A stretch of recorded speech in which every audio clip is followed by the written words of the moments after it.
প্রিয় দর্শক, আসসালামু আলাইকুম। দর্শক, আপনাদের প্রীতি ও শুভেচ্ছা জানিয়ে শুরু করছি আমাদের আজকের প্রতিবেদন। তো দর্শক, আজকে আমরা এক অসহায় মেয়ের গল্প তুলে ধরব, যার নাম হচ্ছে আরজু। আরজুর পরিবারের বাবা মা কেউ নেই, আরজু একাই। তো আরজু তাকে তার দাদির কাছে। আরজুর বিয়ের বয়স হয়ে গেছে, কিন্তু কেউ বিয়ে শাদী করছে না, কারণ অভাবের সংসারে কে তাকে বিয়ে করবে। যারাই বিয়ে করতে আসে তারাই শুধু যৌতুক চায়। এর জন্য আরজু এখন ইউটিউবে এসেছে, যদি ভালো একটা জীবনসঙ্গী পায় তাহলে বিয়ে শাদী করবে।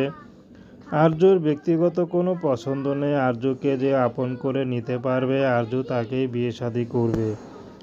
আরজুর প্রেম ভালোবাসা করেনি, কারণ আরজু প্রেম ভালোবাসা বিশ্বাসী না। বর্তমানে আরজু হাতের কাজ অনেক কিছুই পারে, হাঁস মুরগি করতে পারে, তারপর সেলাই কাজ পারে, রান্না বান্না পারে। আরজু যেটা বললো, আরজু মোটামুটি সব ধরনের কাজই পারে।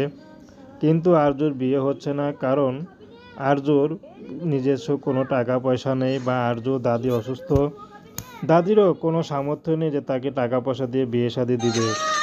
এই জন্য আরজু এখন ইউটিউবে এসেছে, যদি ভালো একটা জীবনসঙ্গী পায়, সে মানুষটি যেমনই হোক আরজু তাকে বিয়ে শাদী করতে রাজি আছে। যদি বিবাহিত হয় বা ঘরে স্ত্রী থাকে, তারপরও আরজুর কোনো সমস্যা নেই।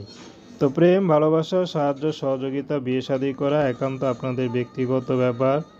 আসুন আমরা ৫ ওয়াক্ত নামাজ পড়ি,